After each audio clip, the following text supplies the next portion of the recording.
vez, continuando essa conferência, começamos ontem aí a tratar sobre esse tema. Alguns meses atrás, quando o pastor Diego me convidou para pregar essa conferência, eu perguntei para ele, sobre o quê? Tem alguma sugestão de tema? Geralmente a gente pergunta isso, né? Alguma sugestão de tema para a gente já chegar com algum assunto sendo tratado. E nós havíamos conversado que eu estava começando essa série de estudos lá na Igreja Batista Nova Vida, em Barueri. Então ele disse que seria uma boa trazer esse tema também para cá, seria pertinente dado o peso das verdades da palavra de Deus aqui tratada. Então, assim temos feito, iniciamos ontem fazendo uma introdução, tem sido uma alegria estar com os irmãos nesses dias. Eu peço aos irmãos que abram suas Bíblias então para Lucas capítulo 14, o passador de slide está aqui ou ficou lá para trás dessa vez, eu não sei. Lucas capítulo 14, hoje à tarde conversando com o pastor Diego, nós vimos, eu estive pregando uma conferência de aniversário também aqui, só que há 6 anos atrás. Então, foi no primeiro ano do ministério do pastor Diego aqui na igreja, ele me convidou e eu estive pregando naquele ano. E eu, olhando, nós conversamos e falamos, poxa, o tempo voa, né? Porque 6 anos já se passaram desde então e parece que foi ontem, né? Afinal de contas, conversando com a minha esposa também, parece que foi ontem que nós iniciamos no ministério pastoral. No ano de 2009, nós fomos convidados para auxiliar como um estágio numa igreja junto com missionários norte-americanos e trabalhamos por 2 anos, em 2009 e 2010, com esse missionário norte-americano. Em 2011, começamos a servir na Igreja Batista Nova Vida, lá em Barueri, como pastor auxiliar, até 2015. Em 2015, eu assumi como pastor titular, então já estamos agora virando para 2023. O tempo realmente voa, né? Então vamos nos atentar para remir o tempo, porquanto os dias são maus, né? Olhando aqui, agora que eu percebi, tem 2 rostos ali que eu conheço muito bem, né? Irmã Dilma e irmã Lucila estão aqui também. Não sei porquê, né? Não entendi muito bem, né? Brincadeira. Lucas capítulo 14, versículo 25 a 35. Vamos continuar nossa série de estudos aqui nesse maravilhoso texto. Façamos a leitura da palavra de Deus e eu convido aqueles que podem a se colocarem em pé. O texto acho que está sendo projetado aqui. Lucas capítulo 14, verso 25 a 35, eu tenho usado a Nova Almeida atualizada. Diz assim a palavra do nosso Deus. Grandes multidões acompanhavam Jesus. E ele, voltando-se, lhes disse, se alguém vem a mim e não me ama mais do que ama o seu pai, a sua mãe, a sua mulher, os seus filhos, os seus irmãos, as suas irmãs e até a própria vida, não pode ser meu discípulo. E quem não tomar a sua cruz e vier após mim, não pode ser meu discípulo. Pois qual de vocês, pretendendo construir uma torre, não se assenta primeiro para calcular as despesas e verificar se tem os meios para concluir? Para não acontecer que, tendo lançado os alicerces e não podendo terminar a construção, todos os que a virem zombem dele, dizendo, este homem começou a construir e não pôde acabar.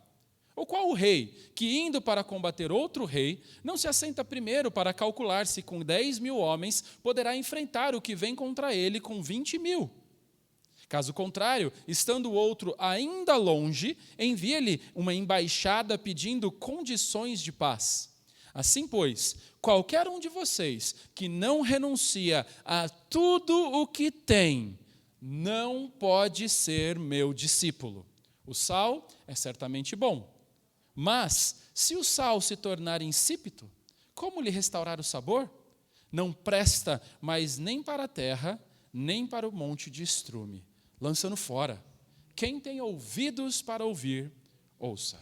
Vamos nos dirigir a Deus em oração mais uma vez, pedindo para que Ele guie nosso estudo na sua palavra nessa noite. Pai, rogamos ao Senhor que trabalhe em nossos corações. Não permita que saiamos daqui nessa noite da mesma forma que entramos. Confiamos no poder transformador e vivificador da sua palavra. Eu rogo a Ti, ó Deus, que possa me usar como instrumento para pregar as verdades do Senhor e que corações aqui estejam preparados para recebê-la. Que o Teu Santo Espírito esteja trabalhando em nosso meio nessa noite. Porque é em nome de Jesus que nós oramos. Amém. Podem se assentar? Irmãos, a verdade que eu quero que os irmãos saiam daqui lembrando nesses dias de conferência tem sido somente uma. E a verdade é a seguinte: Seguir a Jesus te custará tudo, mas não segui-lo te custará muito mais. Vai custar a sua alma. Vamos repetir juntos essa verdade? Seguir a Jesus te custará tudo, mas não segui-lo te custará muito mais. Vai custar a sua alma. Irmãos, o texto que nós temos diante de nós, no verso 25, traz um destaque que eu quero tratar com os irmãos. O início do verso 25 nos diz assim: grandes multidões acompanhavam Jesus. Irmãos, é muito fácil se esconder em meio a grandes multidões. Quanto maior a multidão, é mais fácil você permanecer anônimo. Não é à toa que eu não gosto da ideia de mega igrejas. Igrejas que têm centenas de milhares de pessoas, eu creio que perdem a sua função como igreja. Eu prefiro várias pequenas igrejas de 300, 200, 400 pessoas do que uma mega igreja com 5, 10 mil pessoas. Porque no meio de uma grande multidão é muito fácil de você permanecer anônimo. Na verdade, essa tem sido a razão porque muitos têm buscado participar de grandes igrejas, porque eles sabem que ali no meio daquela multidão, eles somem. Então, eles não precisam se relacionar, eles não precisam prestar contas, se eles faltam, muitas vezes ninguém percebe, se eles vão, ninguém percebe, então é muito fácil permanecer anônimo em grandes grupos. Quanto maior o grupo de pessoas, mais fácil é você passar desapercebido. Sem dúvidas, irmãos, isso também aconteceu em meio às grandes multidões que seguiam a Jesus. Enquanto Jesus ele estava viajando em direção a Jerusalém, você se lembra que eu destaquei ontem que Jesus ele estava caminhando em direção à cidade onde ele seria muito em breve crucificado. Nessa última viagem, onde ele estava se direcionando para Jerusalém, esse centro da religiosidade judaica, uma grande multidão o acompanhava. E é interessante nós notarmos que o texto diante de nós coloca uma ênfase nessa multidão, coloca uma ênfase na pluralidade dessa multidão. Fala que grandes multidões. A intenção do autor é destacar que aqui nós temos um grupo enorme de pessoas, verdadeiramente um mar de pessoas estavam seguindo a Jesus. Ali naquele grupo nós tínhamos, sem dúvida, homens, mulheres e crianças. Mas para Jesus, a morte na cruz romana estava se aproximando. A dor terrível do Calvário estava a poucos meses de distância. Essa seria a sua última viagem em direção a Jerusalém. Então, era uma oportunidade única que ele tinha. Jesus não podia perder a oportunidade de pregar o evangelho para aquelas pessoas. Jesus não podia perder a oportunidade de confrontar aquelas pessoas, chamando-as ao arrependimento. Nessa grande multidão, existiam todos os tipos de pessoas, das mais variadas idades, das mais variadas histórias de vida. Alguns daqueles seguidores estavam verdadeiramente comprometidos com Jesus. Essas pessoas haviam deixado tudo para trás, haviam abandonado o seu antigo modo de viver. Essas pessoas haviam se rendido a Jesus. Essas pessoas estavam entrando em uma nova vida. Elas seguiam a Cristo e elas se devotavam a Ele sinceramente. Estes eram verdadeiros seguidores, aqueles que criam verdadeiramente que Jesus era o Filho de Deus vindo dos céus para resgatar a humanidade caída. Por outro lado, alguns daqueles seguidores estavam apenas curiosos. Eles nunca ouviam Jesus falar anteriormente. Mas, ao ouvir o seu discurso, eles perceberam que o seu discurso era diferente. Jesus falava com autoridade. E eles foram atraídos por essa autoridade no discurso de Jesus. Eles foram atraídos porque Jesus era um líder religioso muito diferente dos outros líderes da sua época. Eles falavam com uma autoridade que os outros não tinham. Com isso, alguns seguidores se aproximaram e se apegaram a Jesus, mas eles ainda não haviam sido convencidos pelo seu discurso. Outros seguidores, que também estavam no meio daquela grande multidão, eles estavam confusos. Afinal, aquele homem que falava com tanta autoridade, coisas com tanta profundidade, ele não era o filho de um carpinteiro? A sua mãe não era Maria?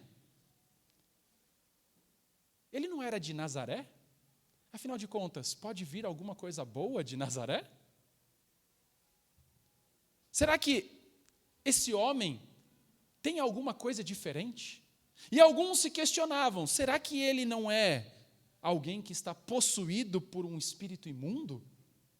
Muitas vezes ele foi acusado de estar realizando os seus milagres, os seus prodígios, e pessoas diziam que ele era capacitado pelo poder de Beelzebu. Esse homem, será que ele é o Messias prometido? Eles estavam intrigados, essas perguntas ficavam rodeando em suas cabeças. Eles estavam confusos, mas no meio dessa confusão, eles não se comprometiam com ele. Havia também um outro grupo nessa grande multidão. Eram os religiosos, esses que estavam presos na falsa religiosidade dos fariseus. Irmãos, os fariseus, eles haviam desenvolvido um sistema externo de religião que basicamente era uma religiosidade de aparência. Mas na realidade, eles não conheciam a Deus. Eles eram, conforme Jesus mesmo os chamam, sepulcros caiados. Exteriormente pareciam algo belo, parecia algo atraente, mas por dentro só existiam ossos e carne apodrecida. Esses indivíduos não eram convertidos, eram religiosos, mas estavam perdidos. E o pior, eles não admitiam o seu estado de perdição. Nessa noite, eu quero observar cada um desses grupos com detalhes com vocês. Meu objetivo, ao apresentar para vocês esses grupos, é que você sonde o seu coração, examine a sua vida para descobrir em qual desses grupos você está. Irmãos, esses grupos aqui representados, eles representam ainda hoje a humanidade que nós temos. Você pertence a um desses grupos identificados por aqui. Então vamos olhar cada um desses grupos. E o primeiro grupo que eu quero destacar para os irmãos eram os comprometidos com Jesus. E, infelizmente, no decorrer da história da humanidade, esse grupo tem sido sempre um grupo pequeno. Esse grupo era composto por aqueles que foram verdadeiramente convertidos por Cristo. Pelo menos 11 dos 12 discípulos eram verdadeiramente crentes. O Senhor mesmo os chamou, os convocou a segui-lo, e eles abandonaram tudo o que estavam fazendo, deixaram para trás todas as suas vidas para seguir a Jesus. Eles foram convocados a deixar tudo, seus desejos, seus planos, foram chamados para não viver mais para si, e a partir de então, que vivessem em função dele. Eles deveriam viver em função de Jesus. 11 desses homens que foram convocados por Jesus responderam verdadeiramente a esse chamado radical e eles deram um passo de fé para seguir a Jesus. E é interessante você ler os evangelhos e você perceber como se deu a conversão desses indivíduos. Os primeiros convocados foram 2 pescadores, João e André. Eles responderam a essa convocação e eles entregaram suas vidas a Jesus. E é interessante que o processo de evangelismo já começa desde então, desde a própria casa, porque André traz o seu irmão chamado Simão a Jesus e ele também foi convertido por Cristo. Jesus então chama um outro indivíduo chamado Felipe. E é interessante que a única coisa que Jesus fala para Felipe é: siga-me. Ele não tem que pregar nada além disso. Às vezes a gente complica o evangelismo, né? A única coisa que ele fala para Felipe é: venha, siga-me. E Felipe faz isso. E mais uma vez o processo evangelístico continua, e Felipe atende a esse chamado, e ele então leva Natanael. E Natanael também se torna um verdadeiro discípulo de Jesus.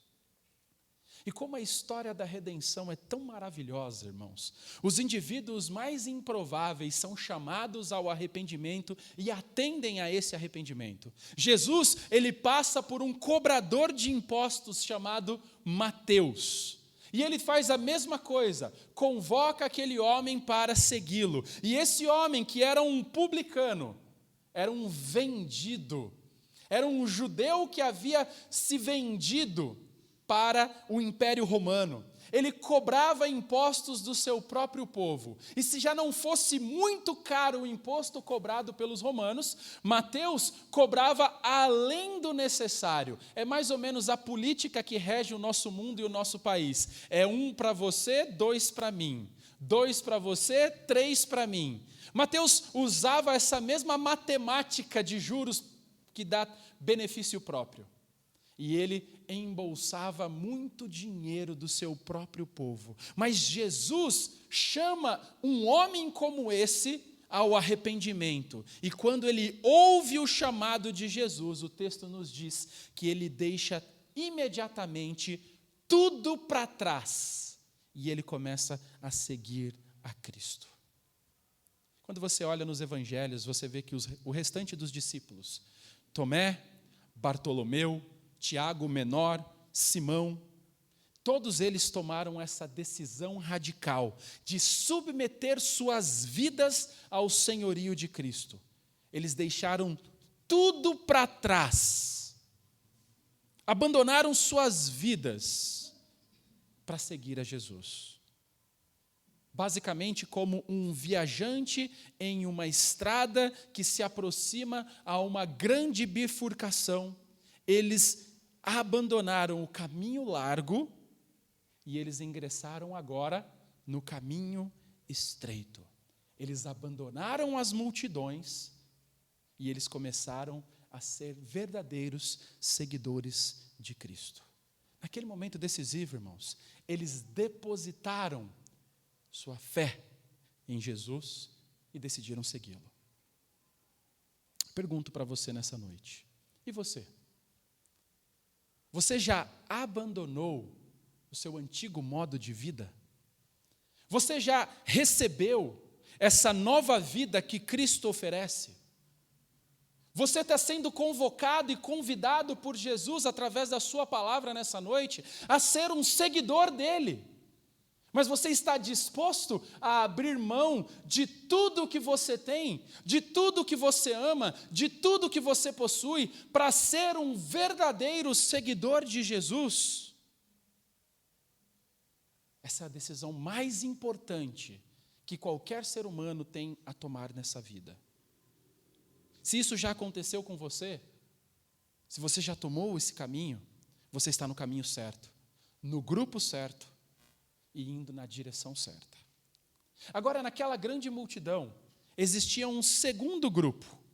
Infelizmente, no decorrer da história, como naquela época, eram o maior grupo, o grupo dos curiosos. Esse segundo grupo, ele estava apenas curioso sobre a figura religiosa popular da época chamada Jesus. Sem dúvida, muitas pessoas foram atraídas pelas coisas extraordinárias que os outros estavam dizendo sobre ele. Eles ouviram falar sobre milagres. Espera aí, aleijados estão andando, cegos estão enxergando, mortos estão sendo trazidos à vida. Eu tenho que ver o que está acontecendo, eu tenho que conhecer, eu quero enxergar com os meus próprios olhos esse homem que tem feito tantas proezas. E de fato, alguns desses curiosos se juntaram àquela multidão para ver esses eventos extraordinários e viram com seus próprios olhos milagres acontecendo. Outros foram atraídos pela pregação forte que Jesus tinha, por sua autoridade, diferente dos outros líderes religiosos. Outros foram atraídos pelo seguinte fato: esse homem, ele afirma ser o Filho de Deus. Será que isso é verdade? E sem dúvida isso trouxe e despertou a curiosidade em muitas pessoas e queriam ver o que ele tem de diferente. Diante disso, irmãos, a curiosidade de muitos foi despertada naqueles dias. Então se juntaram a uma grande multidão para ver no que isso aí vai dar. Só quero estar no meio da bagunça, mas não quero compromisso. Eu só quero ver, mas eu quero ver numa distância segura. É muito provável que a curiosidade tenha atraído a maior parte daquelas pessoas que estavam naquela grande multidão. Você já percebeu, né? Por onde você anda, se você vê um grupo de pessoas se reunindo ali num canto, você já imediatamente já quer ir lá. O que aconteceu, né? Você já tá, eu sou mais alto um pouquinho, consigo olhar por cima, né? O que aconteceu ali, né? Você vê um grupinho de pessoas, aconteceu um acidente, um roubo, alguma coisa, você já está curioso. Então, sem dúvida, essa curiosidade foi atiçada nessas pessoas e elas estavam ali no meio daquela grande multidão simplesmente para isso. Infelizmente, irmãos, ainda hoje, inúmeras pessoas são atraídas a Cristo simplesmente por curiosidade. As pessoas estão interessadas em Jesus porque ele foi um personagem importante na história. Ele dividiu a história. O nosso calendário é antes de Cristo, depois de Cristo. Então muitas pessoas vão estudar esse personagem importante da história e curioso. Elas olham como um referencial, talvez, de liderança, vão estudá-lo como um referencial de altruísmo, como alguém que morreu por uma causa, alguém que talvez tenha seus méritos e possa ser imitado em alguns aspectos. Muitas pessoas nos nossos dias estão intrigadas para saber o que esse homem tão importante na história da humanidade disse sobre os dilemas da vida. Então o olham como olham para outros filósofos dos nossos dias. Outros se juntam a essa multidão em dias festivos de feriados cristãos, como, por exemplo, a Páscoa ou o Natal. Aí essas pessoas se lembram, poxa, o que é celebrado na Páscoa? E aí ela talvez vai numa igreja naquele dia. No Natal, então, ela vai lá ouvir uma cantata. E ali ela ouve a respeito do nascimento de um indivíduo chamado Jesus. E isso causa-lhes muita curiosidade, e elas muitas vezes se envolvem em buscar satisfazer as suas curiosidades. Só que existe um problema grave com isso. Esses indivíduos curiosos, eles não entregavam suas vidas a Jesus. Eles estavam ali simplesmente interessados na mística ao redor de Cristo. Eles eram pessoas que simplesmente se juntaram a uma multidão, que acompanhavam a Jesus, mas eles nunca entregaram suas vidas a Jesus. Será que esse grupo não descreve você aqui presente nessa noite? Você está interessado em aprender mais sobre Jesus? Você até reconhece que a vida deve ter algum significado maior do que viver simplesmente para você mesmo, trabalhar, ganhar dinheiro, conquistar bens. Então, talvez você sinta que exista algo mais. Talvez você sinta um vazio no seu coração.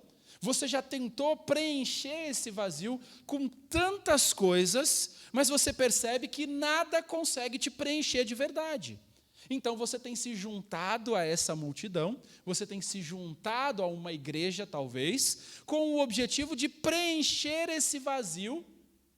Mas será que você está, de fato, preocupado em se comprometer com Cristo? Ou você só quer satisfazer sua curiosidade?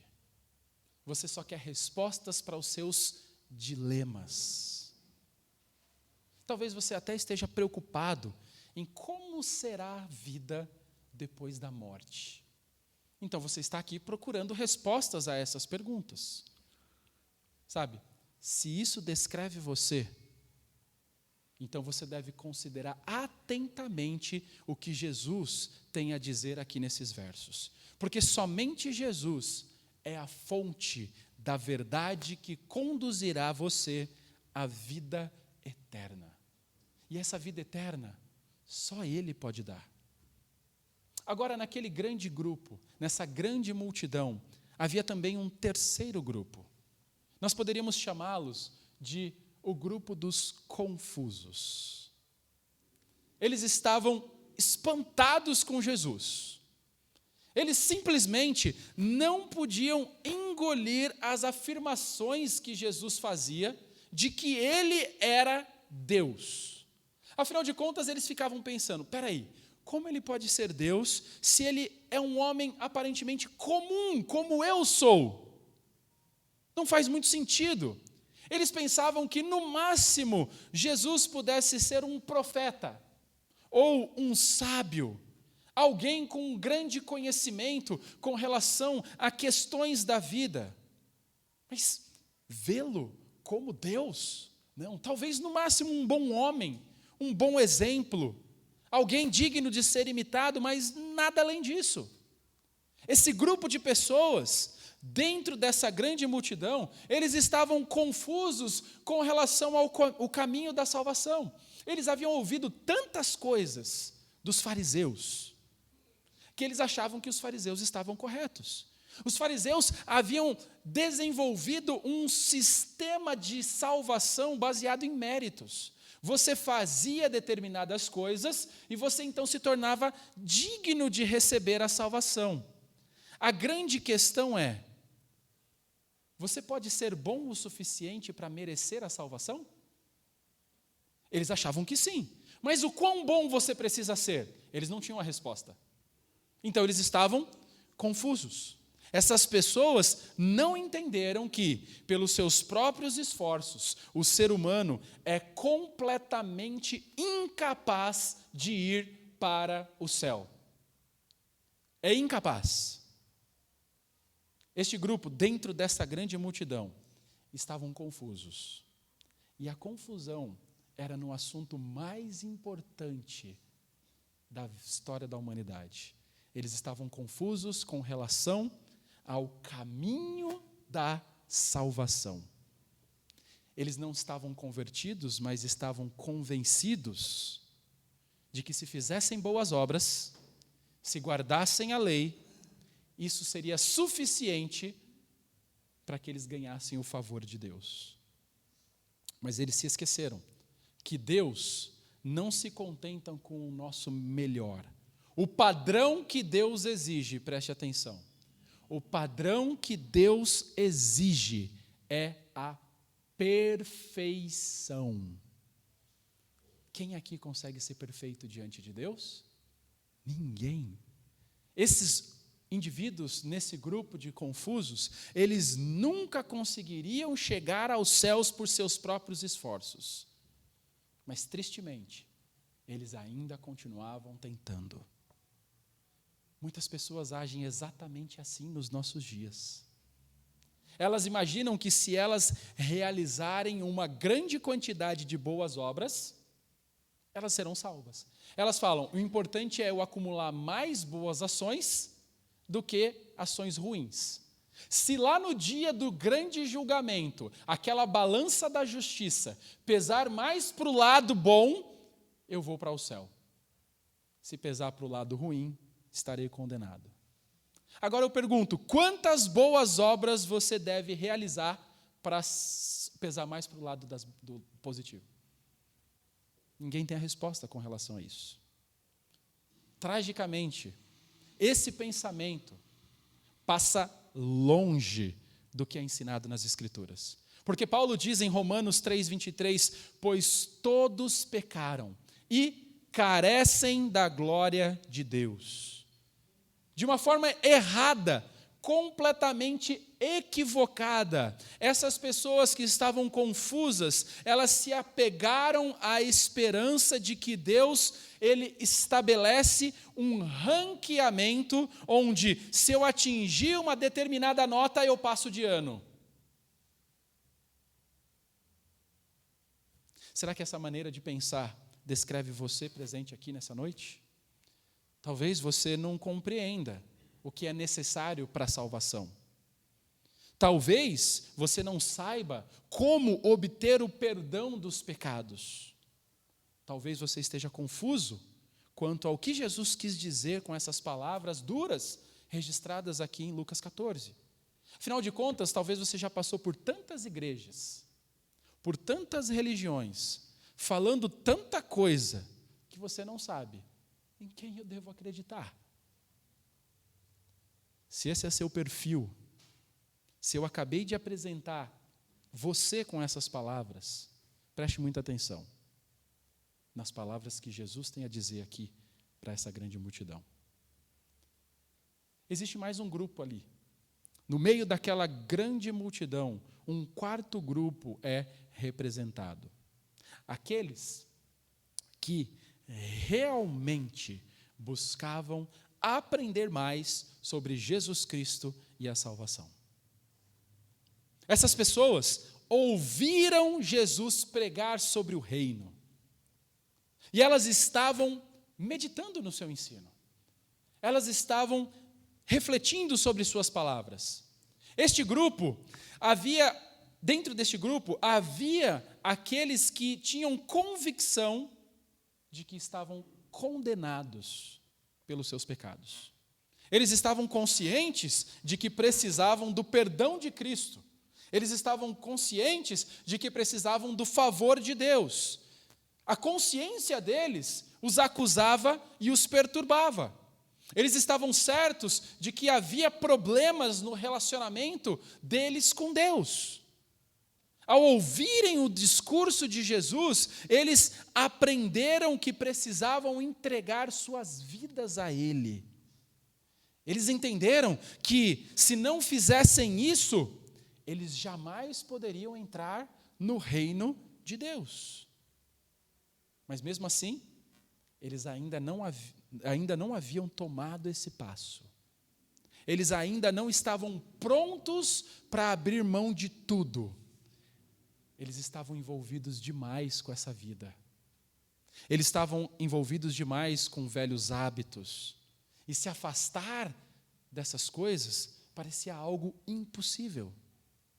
Este grupo, no meio dessa grande multidão, estava diante de uma bifurcação, onde um caminho precisava ser escolhido.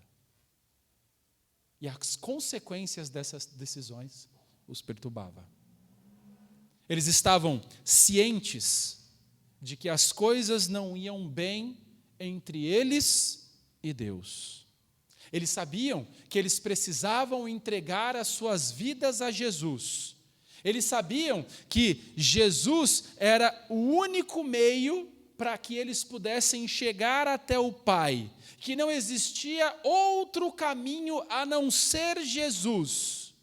Mas eles não se sentiam prontos para tomar esse passo.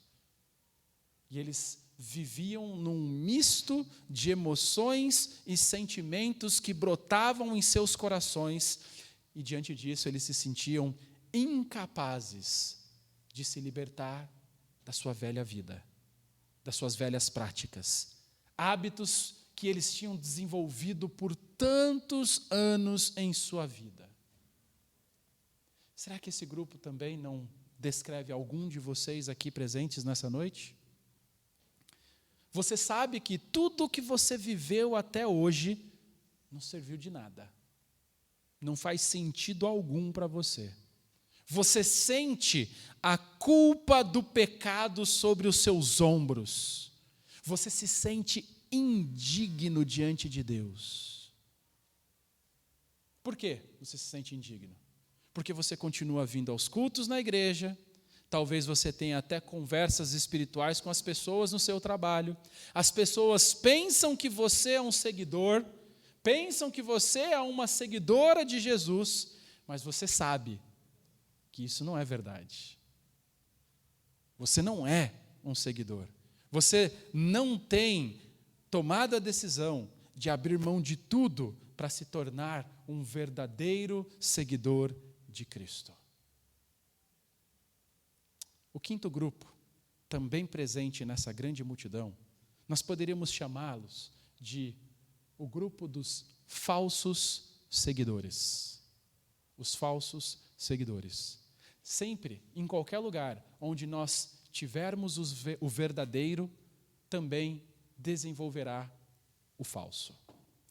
Irmãos, esse grupo, ele dava toda a pinta de ser verdadeiramente um seguidor de Jesus. Eles sabiam como ninguém se misturar no meio da multidão. Eles sabiam falar as palavras que pareciam espirituais. Quando Jesus pregava, eles falavam amém, mas só da boca para fora.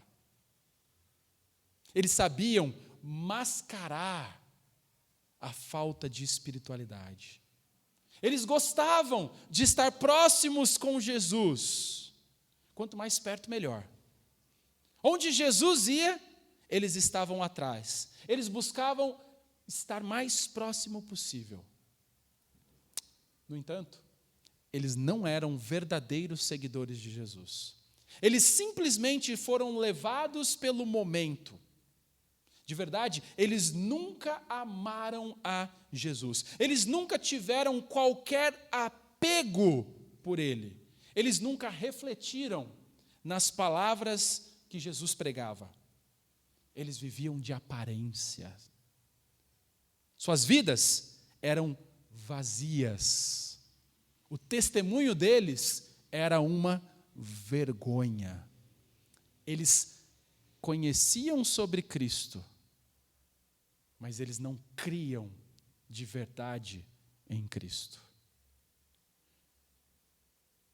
Um dos maiores representantes desse grupo se chamava Judas Iscariotes. Ele pertencia a esse grupo mais íntimo de Jesus. Ele era um dos 12 discípulos.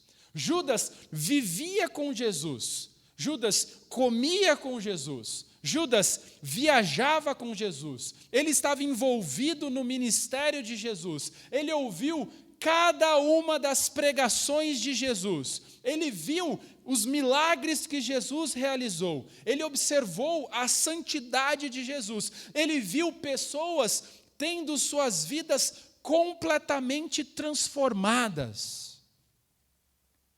Jesus, ele era tão respeitado entre os 11 discípulos que eles o nomearam tesoureiro do grupo.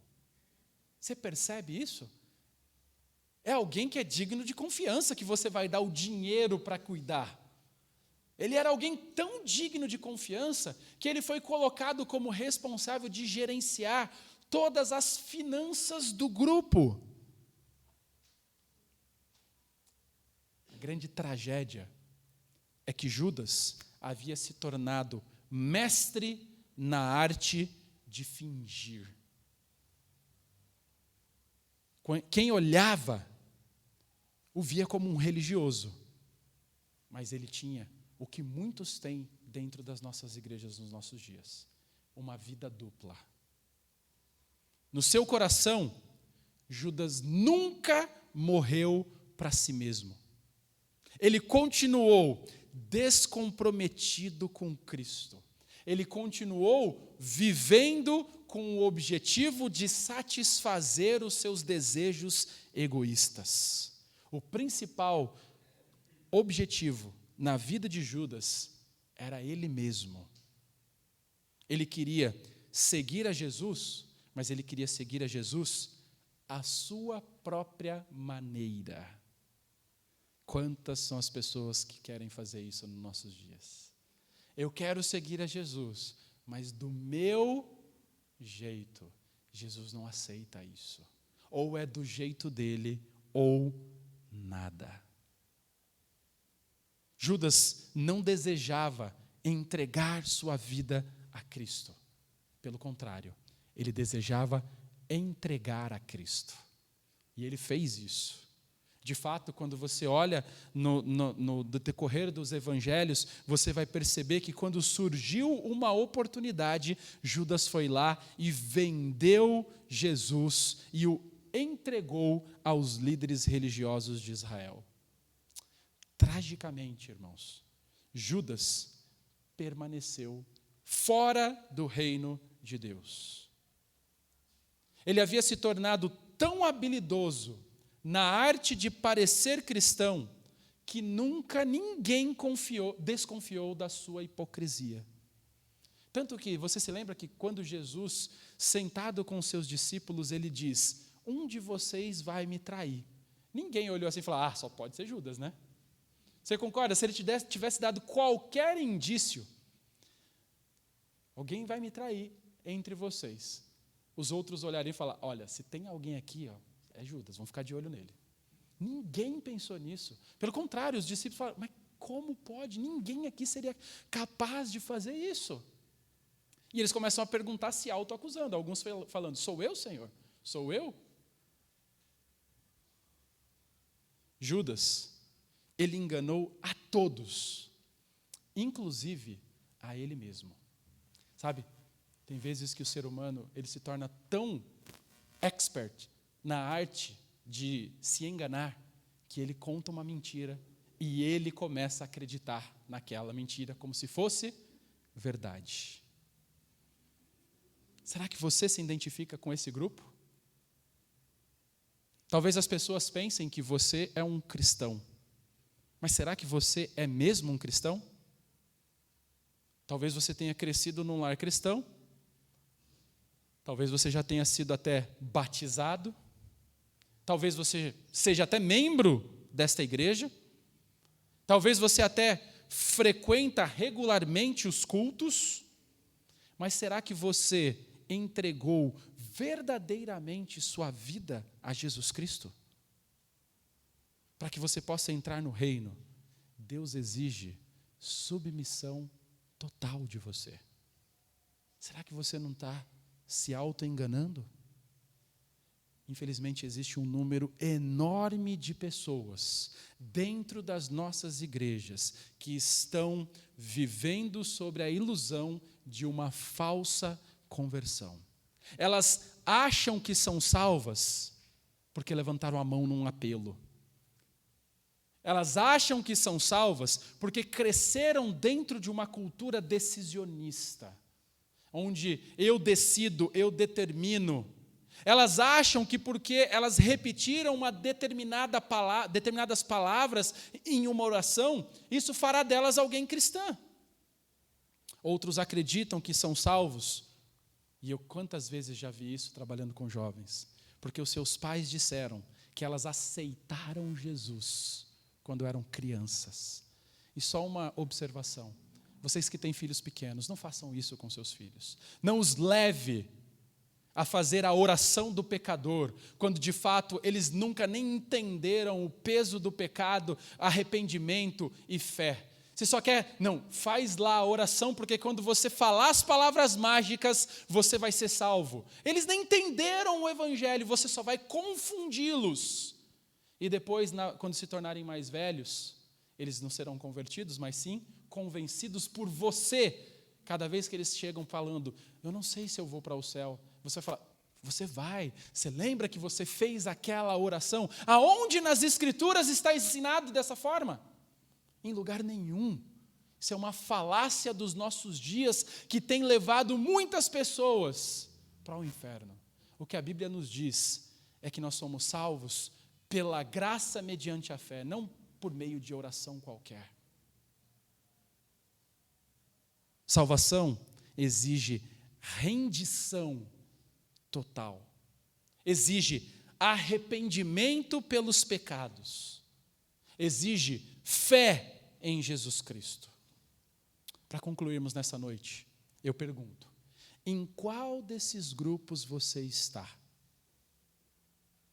Ainda hoje, existem essas mesmas categorias de pessoas seguindo a Jesus. As pessoas ainda seguem Jesus pelas mais variadas motivações. Não mudou nada. Tristemente, poucos são os seguidores verdadeiramente comprometidos. Alguns são meramente curiosos, muitos estão confundidos e muitos estão se auto-enganando. Cada um aqui nessa noite deve fazer a seguinte pergunta para si mesmo: em qual desses grupos eu estou? Você precisa examinar a sua vida para poder saber como está o seu relacionamento com Jesus. Sabe, na medicina, disse que um diagnóstico correto é metade da cura. Se você não tiver um diagnóstico sobre o que você está sofrendo, clinicamente, como eles vão curar? Como eles vão te dar a medicação correta? O mesmo se aplica no campo espiritual. É absolutamente urgente que você tenha um diagnóstico preciso sobre como está o seu relacionamento com o Senhor. Você precisa saber onde está antes de saber o que precisa fazer. Qual desse grupo você pertence? Qual desses grupos representam você? Hoje nós vamos parar por aqui.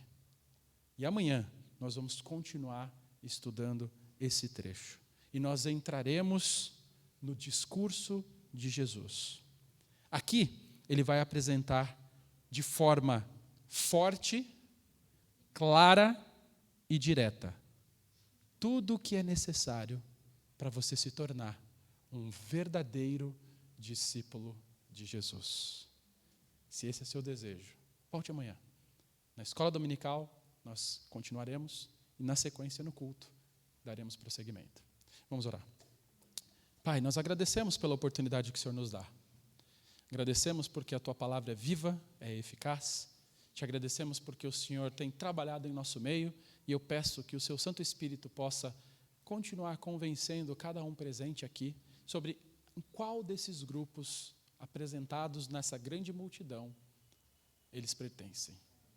Ó Deus, rogamos a Ti que aqueles que não pertencem ao grupo dos verdadeiros seguidores do Senhor possam entender que há a necessidade urgente de se arrependerem dos seus pecados, abandonarem suas vidas, abandonarem seus pecados, abandonarem seus desejos, seus planos e entregarem suas vidas completamente ao Senhor. Rogamos a Ti, ó Deus, que haja salvação no meio do Teu povo, porque é em nome de Jesus que nós oramos. Amém. Pastor Diego.